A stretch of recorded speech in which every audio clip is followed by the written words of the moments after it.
Olá,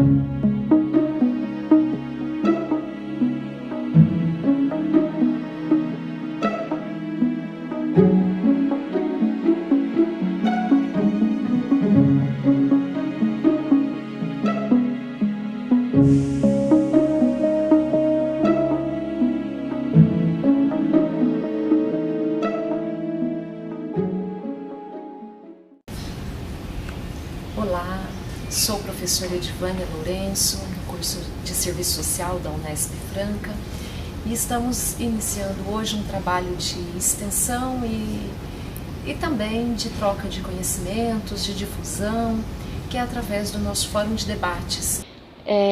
Para inaugurar esse fórum, nós estamos recebendo hoje, dia 20 de setembro, os nossos queridos professores, professor Lacaz e professora Margarida Barreto, que hoje participarão desse fórum de debates em uma edição inaugural, portanto, mais que especial, e desde já eu quero registrar aqui os mais sinceros agradecimentos pela participação do professor Lacaz e da professora Margarida Barreto.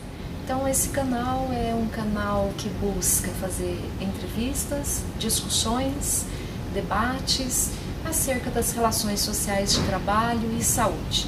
Nosso objetivo é discutir como essas condições de trabalho afetam as condições de vida e de saúde da classe trabalhadora. Ou seja, vamos debater os assuntos afeitos às relações de trabalho e às condições de vida e saúde. As entrevistas ocorrerão de forma periódica, mas ainda não temos condições de definir aqui o tempo, se será mensal ou bimestral, mas iniciamos essa proposta e contamos com o apoio e colaboração de vocês, assistindo e participando também do nosso debate. Nós vamos dar início com a nossa entrevista com o professor Dr. Francisco Antônio de Castro Lacaz. O professor Francisco Lacaz é graduado em medicina, também fez especialização, mestrado e doutorado. O seu mestrado é na Universidade de São Paulo, fez especialização antes disso em saúde pública e fez o mestrado em medicina preventiva. Também fez o doutorado na Unicamp, na saúde coletiva, também na saúde coletiva. Fez estágio pós-doutoral em Barcelona, é professor do programa de pós-graduação em saúde coletiva e também professor colaborador do programa de pós-graduação da Universidade Federal do Paraná. O professor Lacaz tem inúmeros estudos. Aliás, ele dedicou sua trajetória de vida e pesquisa ao campo saúde do trabalhador. Tem inúmeros artigos publicados, tem um livro atual sobre a saúde do trabalhador da área da saúde. E hoje está aqui para contribuir, então, com o nosso fórum de debates. Professor Lacaz, muito obrigada pela sua presença, pela sua participação no nosso fórum de debates. Eu agradeço também o seu convite, Edivânia, muito prazer de estar aqui hoje e estou à disposição para a gente conversar um pouco. Para iniciar essa conversa, nós gostaríamos de ouvir um pouco você comentar a respeito do campo saúde do trabalhador. Muitas pessoas iniciam seus estudos nessa área da saúde do trabalhador e não entende muito bem qual é a diferença, o que constitui esse campo de conhecimentos e práticas. Então, a gente gostaria que você trouxesse alguns elementos. Sim. De fato, esse foi um dos assuntos da minha tese de doutorado, onde a gente procurou discutir as diferenças de abordagem da medicina do trabalho, da saúde ocupacional e desse campo, denominado saúde do trabalhador. E, de fato, uma diferença fundamental é que o campo da saúde do trabalhador está dentro da saúde coletiva. E a discussão que a saúde coletiva propõe desde o seu início, nos anos 70, 80, é a participação do trabalho na determinação do processo saúde e doença. Então essa ideia, né, da determinação social do processo de saúde-doença é uma ideia mãe da saúde coletiva, não é mais uma perspectiva dos agentes químicos, físicos, biológicos, né, são as relações sociais, como você coloca, e dentro dessa discussão da determinação social, o papel do trabalho, né. Isso é uma questão que, inclusive, na formação dos profissionais de saúde é muito pouco discutido. Pra você ter uma ideia, os livros textos, né, da área de medicina, que são livros americanos, o Harrison e o Cécio, têm pouquíssimas páginas sobre as doenças do trabalho. Então, do ponto de vista até da formação dos profissionais, é algo deixado meio de lado. Até porque é uma questão política e ideológica, no meu modo de ver. Não interessaria muito discutir as questões das classes populares, né?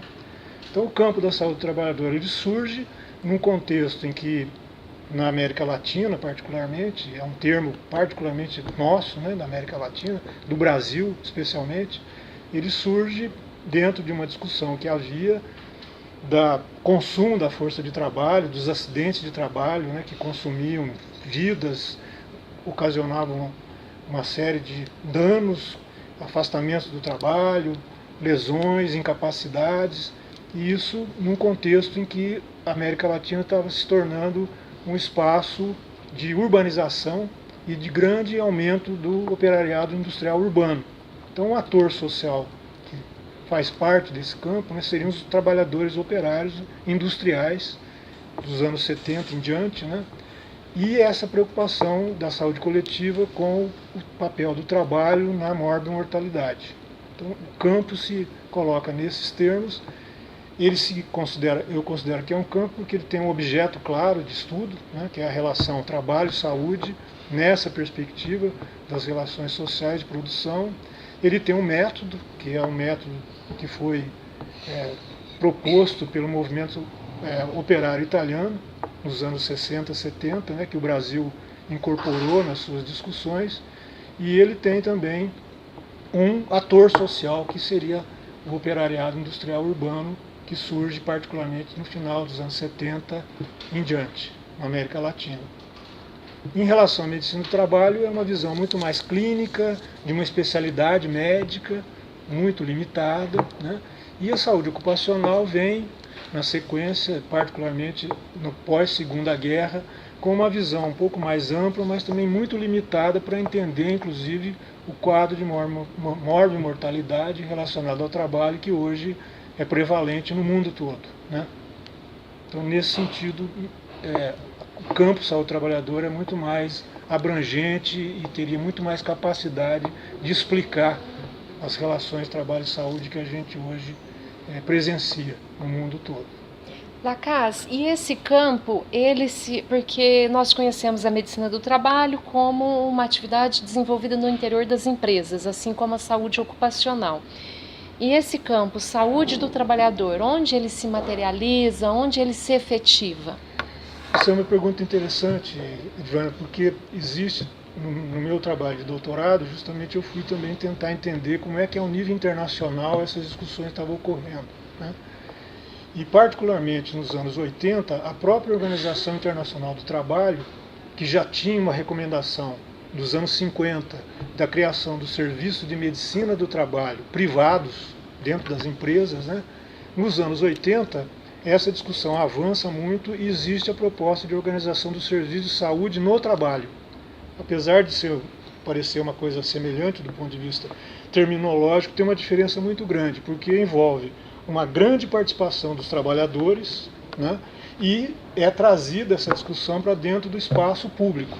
Então deveria ser uma política pública, a política que desse conta da saúde dos trabalhadores. Então ela se desloca de uma discussão privada, né, nos anos 50, quando se propõe a criação do Serviço de Medicina do Trabalho, e nos anos 70, 80, particularmente nos anos 85, a Organização Internacional do Trabalho propõe uma recomendação de criação do Serviço de Saúde no Trabalho, numa lógica agora pública e que fizesse parte das políticas públicas dos países membros da OIT. Então, as próprias entidades internacionais, a OMS também faz um movimento nesse sentido, né, apoiam mundialmente essa mudança de paradigma, vamos dizer assim.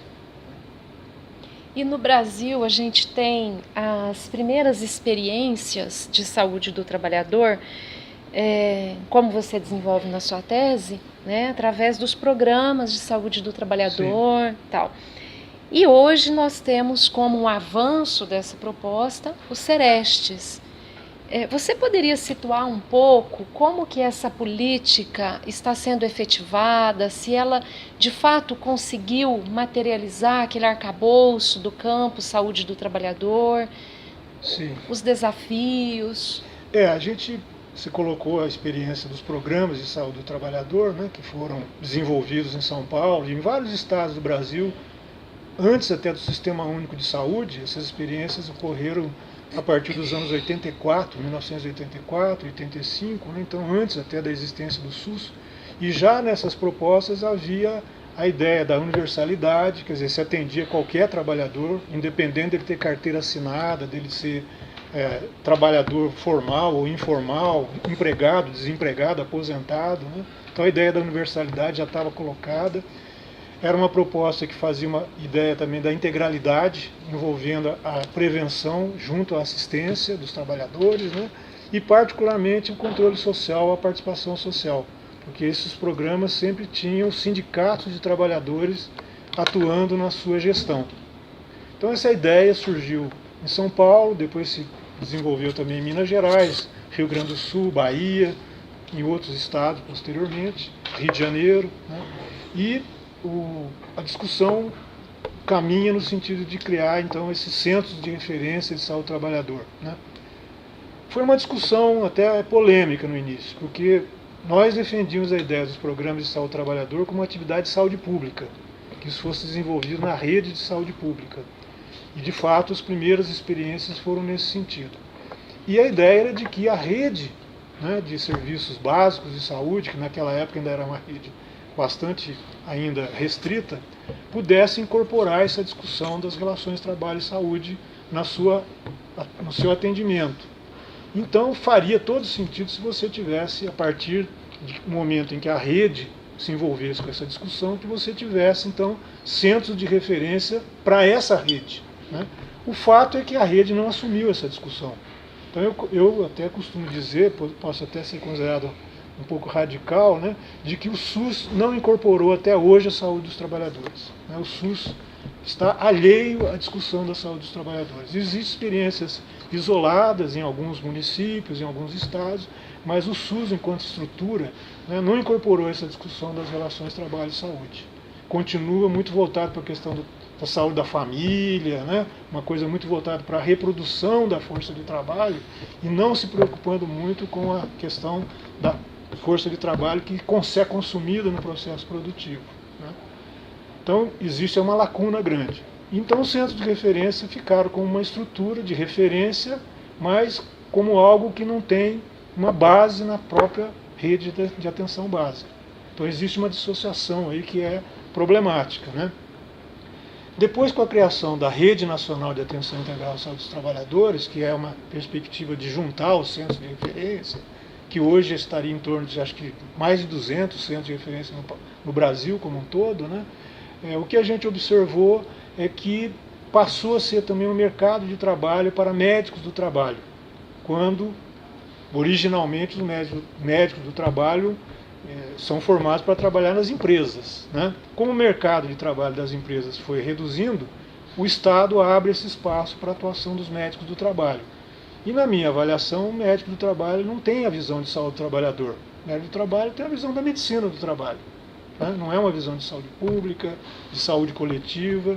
Então isso também trouxe uma certa dificuldade das próprias equipes que atuam no centro de referência estarem mais voltadas para a abordagem da saúde do trabalhador. Então existe aí também um conflito, no meu modo de ver. E por outro lado, a necessidade da gente capacitar pessoas nessa visão da saúde do trabalhador. Então você imagina a importância que tem a vigilância em saúde do trabalhador, né? A intervenção nos ambientes de trabalho que produzem risco, que produzem danos. Isso ainda é uma coisa muito embrionária no Brasil, né? A gente tem pouca gente formada, capacitada para essas ações de vigilância. há uma tentativa de juntar a vigilância sanitária, epidemiológica, ambiental, da saúde do trabalhador, né? Mas isso é uma coisa ainda muito pouco desenvolvida e a gente precisa caminhar bastante ainda para chegar numa efetividade dessas ações, né? Agora, considerando a situação que a gente está vivendo hoje, do próprio sistema único de saúde, numa encruzilhada, né? A gente avalia que nós estamos num momento muito crítico e que essas experiências, ou elas avançam no sentido de incorporar a rede básica, né? E os profissionais que atuam na estratégia de saúde da família, até porque o trabalho domiciliar hoje é uma realidade, né? Ou então a gente vai ficar no meio do caminho. Professor, ainda a respeito da RENAST, a gente que conhece, né, um pouco da implantação da política de saúde do trabalhador, temos aí ciência da necessidade da participação dos trabalhadores nos vários serviços, nos CERESTs, né, que são regionais, por meio das CISTs, dos conselhos gestores, né, e uma outra questão também muito importante que foi sendo introduzida, né, pela política de saúde do trabalhador é a notificação dos agravos à saúde dos trabalhadores, o que tem tornado possível algum registro aí, sobretudo dos trabalhadores e trabalhadoras que não têm registro em carteira de trabalho, portanto não têm direito à CAT, né, a comunicação de acidente de trabalho, não está vinculado à Previdência Social. Então, a política de saúde do trabalhador, para mim, tem esses dois pontos, né, entre outros, claro, que são importantes, que é viabilizar a participação dos trabalhadores no acompanhamento das ações, no controle social, que a gente chama, né? E, por outro lado, também construir índices epidemiológicos para que a gente possa conhecer um pouco de que adoecem e morrem os trabalhadores na atualidade. Então, eu queria que você comentasse um pouco a respeito desses dois pontos aí que a Política Nacional de Saúde do Trabalhador, já desde a RENAST, né, tem enfatizado em torno das ações de saúde do trabalhador no SUS. Sim, você coloca a questão da notificação, né? A gente ampliou os casos possíveis de notificação, mas não existe uma cultura, vamos dizer assim, na nossa realidade sanitária, né, de fazer notificação sequer das doenças infecciosas. Imagina das doenças relacionadas ao trabalho, e que muitas delas, o nexo com o trabalho é difícil de se fazer. As doenças clássicas até não é tanto assim, a silicose, a asbestose, as intoxicações, né? Mas hoje as doenças mentais relacionadas ao trabalho. O nexo é um nexo abstrato, difícil de você detectar, e com a ideia muito positivista da medicina, né, de que tem que ter uma prova, muitas vezes isso não é possível. E a Previdência Social também dificulta essa relação. Então existe aí um buraco realmente nas notificações, que já é um problema crônico, né, do nosso sistema de saúde, e que no caso das doenças do trabalho hoje mais prevalentes é bastante complicado, né? A questão da RENAST, ela vem no momento em que já existia uma certa experiência com os centros de referência de saúde do trabalhador, mas também peca por essa questão da falta de capacidade do próprio Estado de intervir nos ambientes de trabalho. Você tem uma ideia, na Constituição de 88, era uma ideia da seguridade social, que deveria envolver saúde, né, a previdência social e assistência social, eventualmente até num Ministério único, que poderia articular essas três instâncias, né, que seria uma política de bem-estar social fundamental, mas isso não se efetivou. E a Previdência Social tem critérios completamente diferentes da forma de notificação da saúde, que é diferente do Ministério do Trabalho. Então existe até uma certa disputa, vamos dizer assim, entre os órgãos que deveriam estar integradamente atuando nessa área. Então isso também dificulta a própria aproximação da Previdência com o Sistema Único de Saúde, com a assistência social, né? Agora, houve um aumento das notificações quando o próprio SUS criou o SINAM, né, que é o Sistema Nacional dos Agravos Notificáveis, né, de informação dos agravos notificáveis. você até observa que houve um aumento até da notificação das doenças mentais relacionadas ao trabalho. E as Ler-Dort também, Ler-Dort, parece que sempre foram bastante prevalentes e que muitas vezes estão associadas com sofrimento mental. Né? Então existe uma associação muito grande do sofrimento mental nos portadores das lesões por esforços repetitivos. Então, bem ou mal, a gente tem alguns dados que indicam, né, essa nova realidade do mundo do trabalho e que onde está prevalecendo especialmente as doenças ligadas à esfera psicoafetiva. E isso é um mundo extremamente difícil de você intervir, né, porque está relacionado com a chamada organização do trabalho, com o ritmo do trabalho, com as relações hierárquicas, com os poderes dentro dos ambientes de trabalho, né, com a situação dos turnos de trabalho alternados, com o significado do próprio trabalho.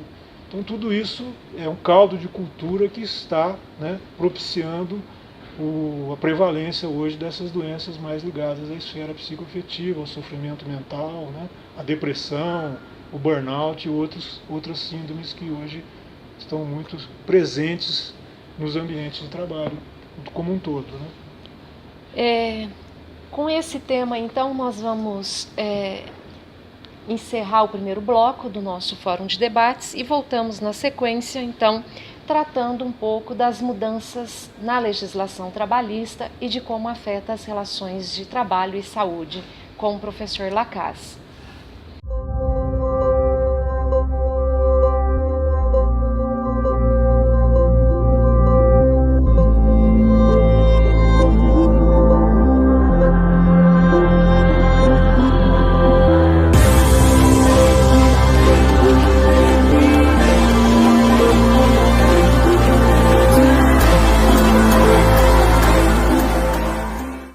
De volta aqui no Fórum de Debates de Saúde do Trabalhador e da Trabalhadora, que nessa primeira edição estamos entrevistando o professor Francisco Lacaze. No primeiro bloco dessa entrevista, ele discursou um pouco sobre o campo saúde do trabalhador enquanto um campo teórico-prático, né, seus elementos constitutivos, e agora nesse segundo bloco, então, o foco é para a reforma trabalhista e para a terceirização irrestrita.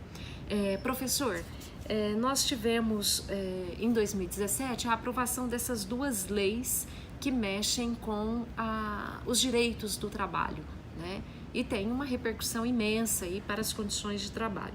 Então eu gostaria que você comentasse um pouco como você está vendo a reforma trabalhista efetivada por meio da Lei 13.467, que mexe numa miríade de dispositivos da CLT e também a aprovação da lei da terceirização irrestrita, né? Como que você está percebendo as mudanças dessas duas legislações, né, para as condições de saúde e de trabalho?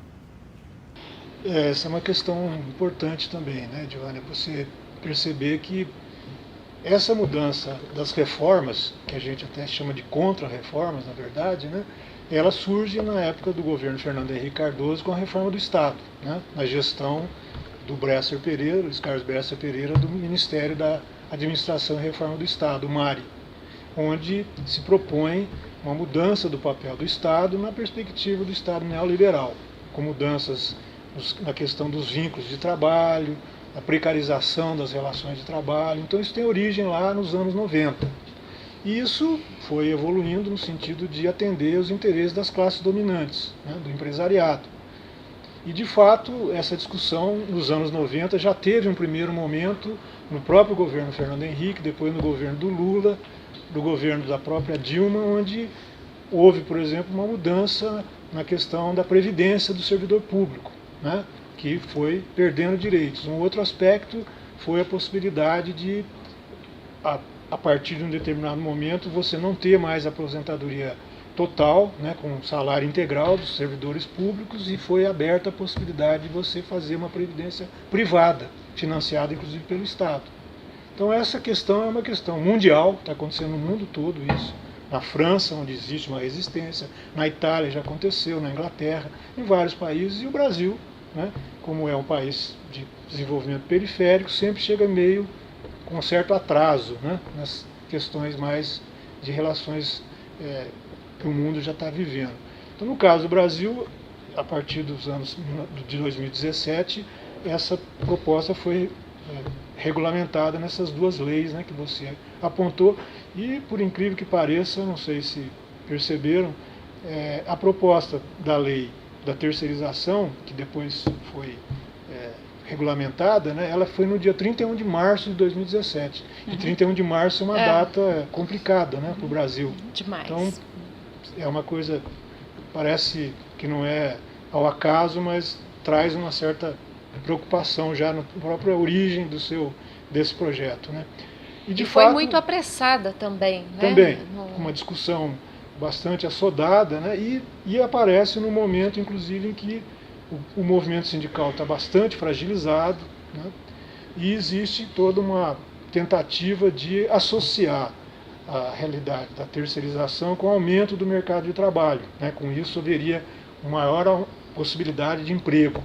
A gente sabe que o emprego terceirizado é um emprego que é de pior qualidade, né? Os vínculos são vínculos que muitas vezes não são formais, as condições de trabalho também são mais precárias, e isso tem alguns indicadores interessantes. Por exemplo, no caso da Petrobras, existem estudos mostrando que os trabalhadores terceirizados se acidentam mais, têm lesões mais graves, em função do ritmo de trabalho, das metas que tem que bater, né, da pressão. Aliás, até alguns dizem que é uma chamada administração por estresse, né? Então, essa cobrança das metas, tudo isso faz parte desse contexto. E no caso da reforma trabalhista, é o grande, né, pano de fundo da reforma trabalhista, que é uma discussão que já tinha se iniciado ainda já nos anos 90, é a ideia de que o que é acordado prevalece sobre o que é legislado. Evidentemente que isso, à primeira vista, parece uma coisa lógica, né? Não, que é acordado. Só que é uma relação de acordo em que um tem muito mais força do que o outro, especialmente na nossa realidade atual, em que os sindicatos estão extremamente fragilizados, né? Que os sindicatos têm, inclusive, dificuldade de fazer filiações por causa da situação do desemprego, da própria terceirização, que não permite o vínculo de trabalho formal, né? Então isso dificulta muito a própria ação sindical.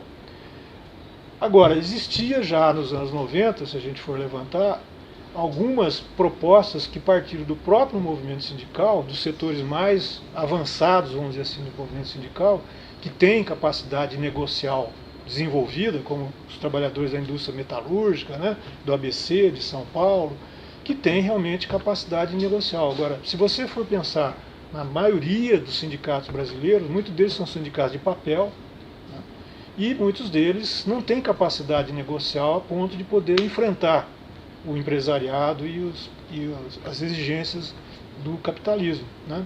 Então isso, a ideia de que você prevalece o negociado sobre o que é legislado, para uma grande maioria de trabalhadores vai ser a perda dos direitos conquistados arduamente numa luta sindical de século, né?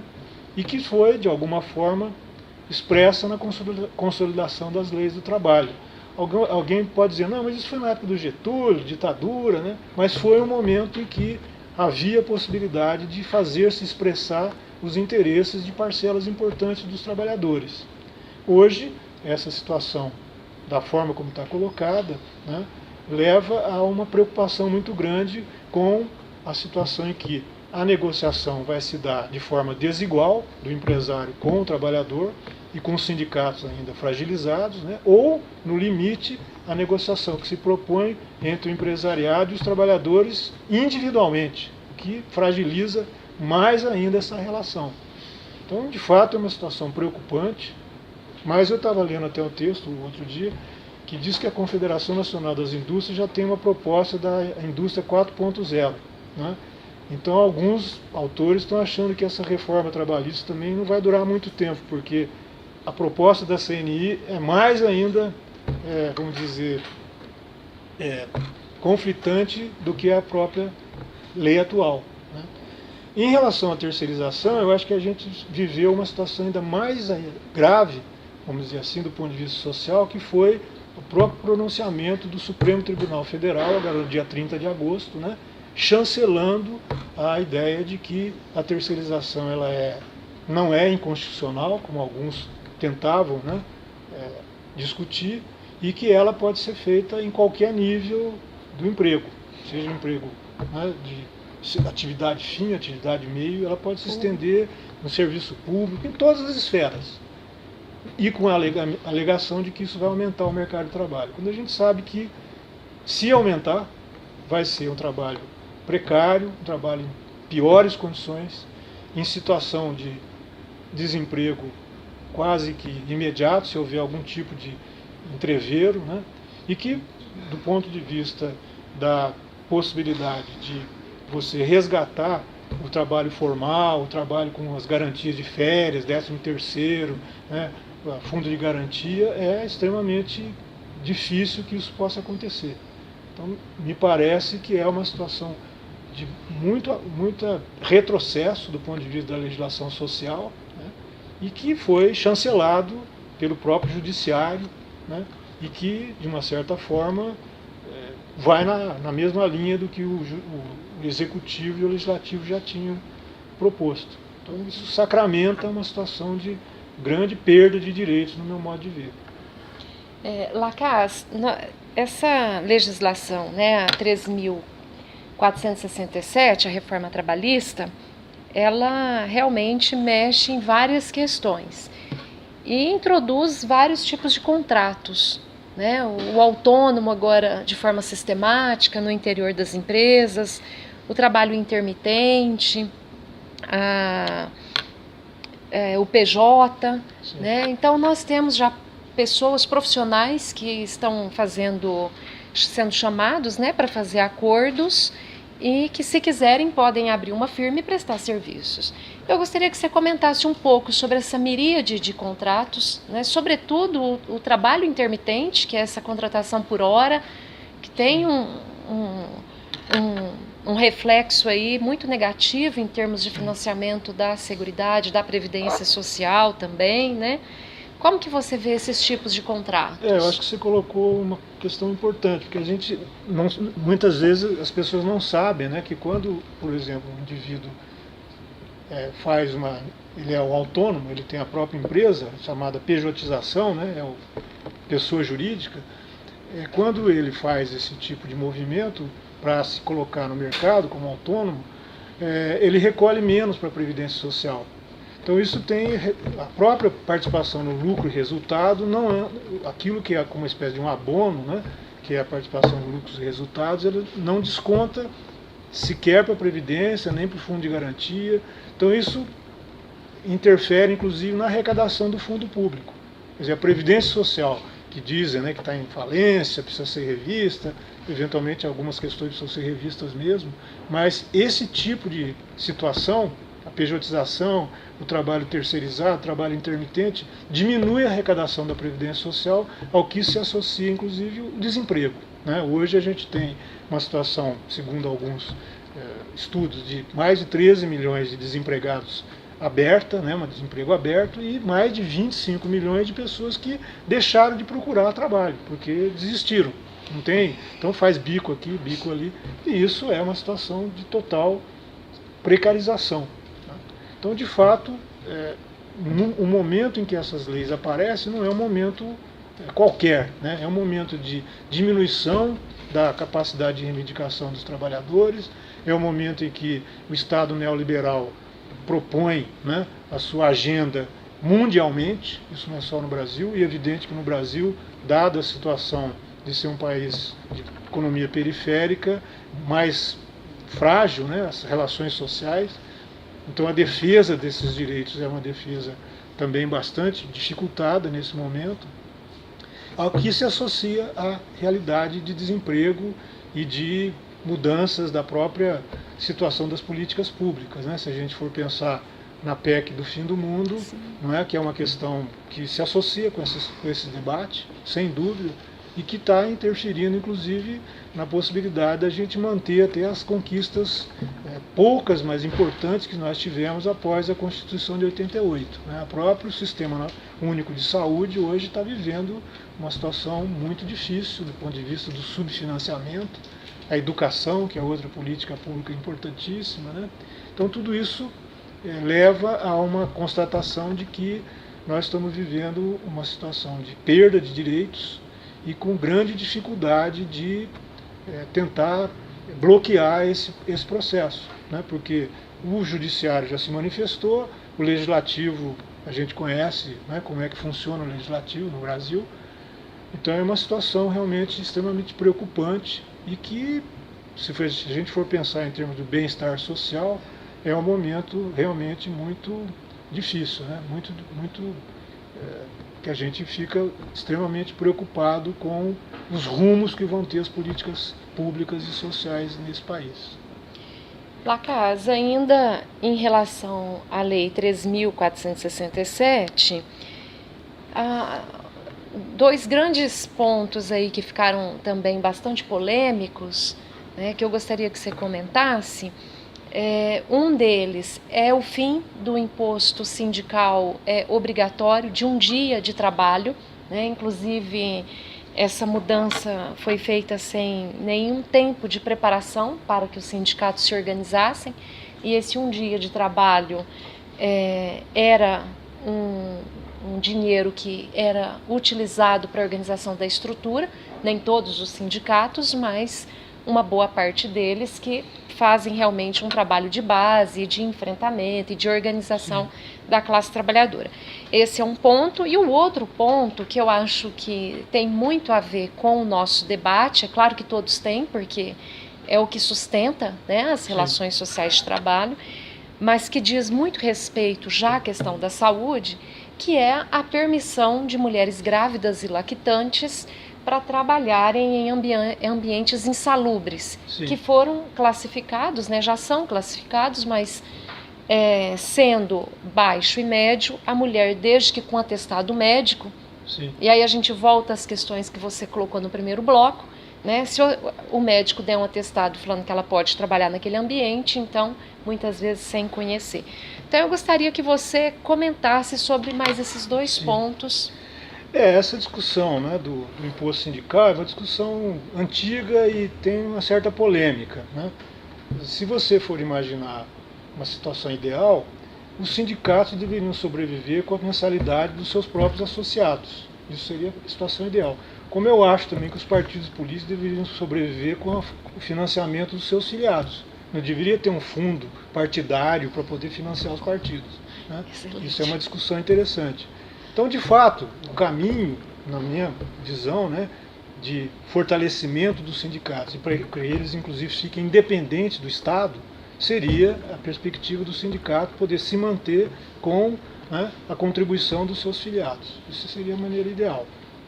O imposto sindical ele é para o bem e para o mal, né? Quer dizer, não sei se sabem, as pessoas sabem, mas no Brasil nós temos mais de 17 mil sindicatos, né? E a grande maioria é sindicato de papel, sindicato que é só para inglês ver, vamos dizer assim. Não tem uma ação, como você fala, junto às bases, no sentido da mobilização. Então isso é uma realidade que realmente o imposto sindical até permite, vamos dizer assim, né? Agora, como você disse, não dá para você tirar esse momento, né, de financiamento dos sindicatos a partir da contribuição de um dia de trabalho, né, como prevê a CLT, de uma hora para outra, sem uma discussão com a sociedade, sem haver uma transição, né? Então eu acho que é realmente uma situação que, no limite, ela vai fragilizar mais ainda os sindicatos.